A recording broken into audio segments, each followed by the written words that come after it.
Hello दोस्तों, आप सभी लोगों को आपके यूट्यूब चैनल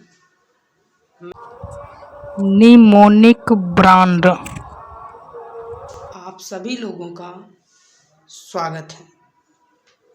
इस यूट्यूब चैनल पर मैं आप सभी लोगों के लिए ला रहा हूँ कंप्लीट NCERT का 10th का मैथ।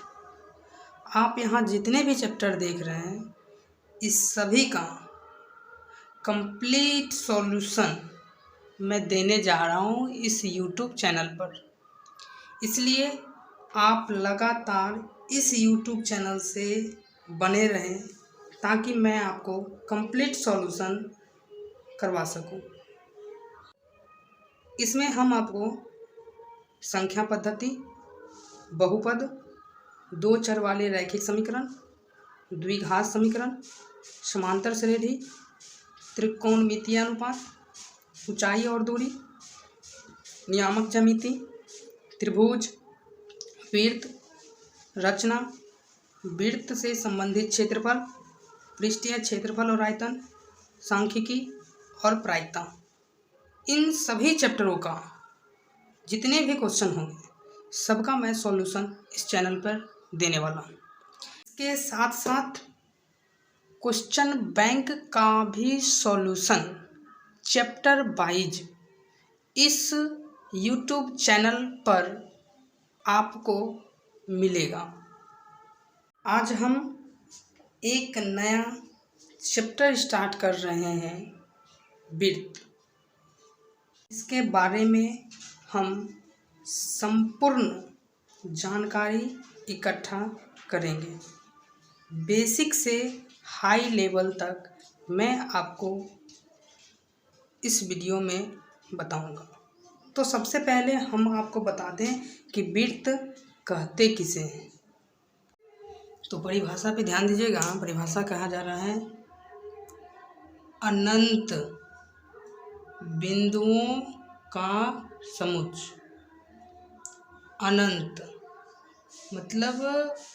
मतलब जिसका कोई अंत ना हो। यदि मैं बहुत सारे बिंदु ले लेता हूँ अर्थात अनंत बिंदु ले लेता हूँ और जब अनंत बिंदु का समुच्चय करता हूँ, समुच्चय मतलब होता है मिलाना, इकट्ठा करना, ग्रुप बनाना।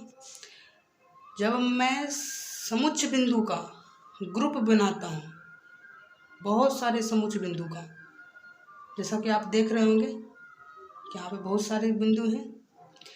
तो जब बहुत सारे बिंदु का एक समुच्चय किया जाता है और ये सारे बिंदु एक निश्चित स्थान से या निश्चित बिंदु से नियत दूरी पर होती है। जैसे ये बिंदु जितना दूरी पे है उसी प्रकार यहाँ पे ये जो बिंदु है, यदि ये बिंदु भी उतनी ही दूरी पे है और ये बिंदु भी उतनी ही दूरी पर है तो इससे बनी आकृति को हम वृत्त कहते हैं।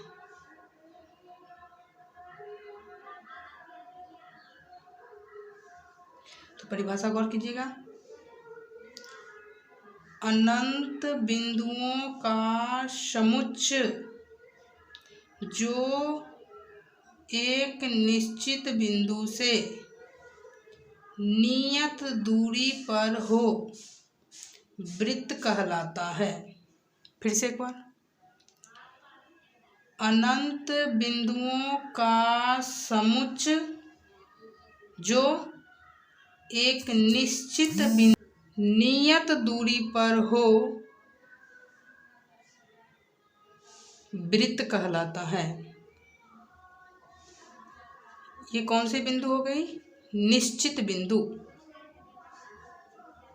इस बिंदु को हम लोग बोलेंगे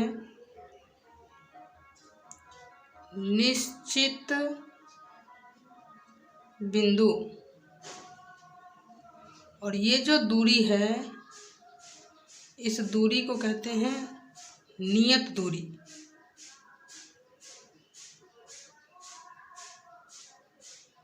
मतलब नियत दूरी जो कभी बदले ना, यानी ये दूरी नियत दूरी है, ये भी नियत। इसका मतलब यदि ये 5 सेंटीमीटर का है तो ये भी 5 सेंटीमीटर का होगा और ये भी 5 सेंटीमीटर का। इसका मतलब निश्चित बिंदु से हम कहीं भी एक नियत दूरी लेंगे तो ये हर हमेशा कितने सेंटीमीटर का, 5 सेंटीमीटर का होगा। अब इसको हमने बोला निश्चित बिंदु। अब निश्चित बिंदु थोड़ा बड़ा सा वर्ड है, इस वर्ड को कौन बार बार बोले, इसलिए इस निश्चित बिंदु को इस वृत्त का केंद्र कहते हैं। निश्चित बिंदु को वृत्त का केंद्र कहते हैं। नियत दूरी को, जो ये नियत दूरी है जो कभी बदलती नहीं है एक वृत्त में, इस दूरी को वृत्त की त्रिज्या कहते हैं। निश्चित बिंदु को वृत्त का केंद्र कहते हैं और नियत दूरी को वृत्त की त्रिज्या कहते हैं। पुनः एक बार मैं रिवीजन करवा देता हूँ आप लोगों को। अनंत बिंदुओं का समुच्चय जो एक निश्चित बिंदु से नियत दूरी पे होती है उसे वृत्त कहते हैं। जिसमें निश्चित बिंदु को वृत्त का केंद्र कहा जाता है और नियत दूरी को वृत्त की त्रिज्या कही जाती है। अगला है परिधि। परिधि को अंग्रेजी में सरकमफेरेंस कहते हैं। यदि आप इसके स्पेलिंग को ध्यान से देखें तो याद करना बहुत आसान है। कैसे? CIR sir, CIR sir, CUM कम, सर कम, सर कम, FERENCE फेरेंस, सर कम फेरेंस, सर कम फेरेंस। अब सरकमफेरेंस कहते किसको हैं, परिधि कहते किसको हैं, तो ध्यान दीजिएगा।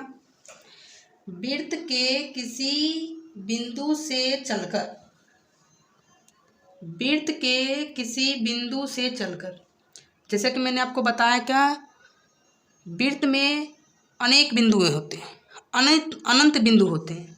तो वृत्त के किसी बिंदु से चलकर, आप जिस बिंदु से चलना चाहें, इस बिंदु से चलिए, इस बिंदु से चलिए, जिस बिंदु से चलना चाहते हैं, तो वृत्त के किसी बिंदु से चलकर, अब इस बिंदु से चलेंगे तो बिंदु से चलेंगे तो चलकर कहाँ चलेंगे, तो वृत्त पर, इसको वृत्त कहते हैं।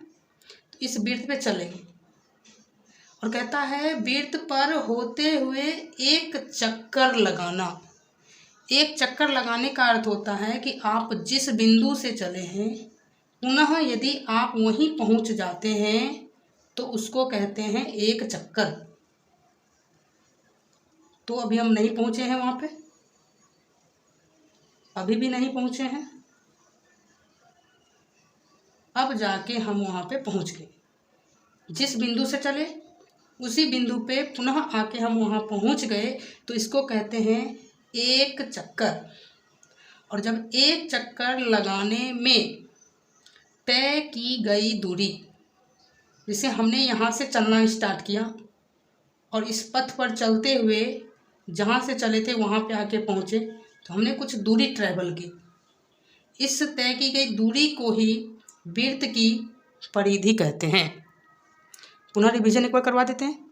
वृत्त के किसी एक बिंदु से चलकर कहाँ चलेंगे, तो वृत्त पर चलेंगे। तो वृत्त पर होते हुए एक चक्कर, जब हम यहाँ रहेंगे तो एक चक्कर नहीं होगा। एक चक्कर किसको कहते हैं, जहाँ से चलें यदि पुनः वहीं आके हम रुक जाएंगे तो उसको एक चक्कर कहते हैं। तो एक चक्कर लगाने में जितनी दूरी तय करेंगे उस दूरी को वृत्त की परिधि कहते हैं। इसका अगला पार्ट नेक्स्ट वीडियो में मिलेगा। वीडियो को पूरा देखने के लिए तहे दिल से आप सभी लोगों को धन्यवाद।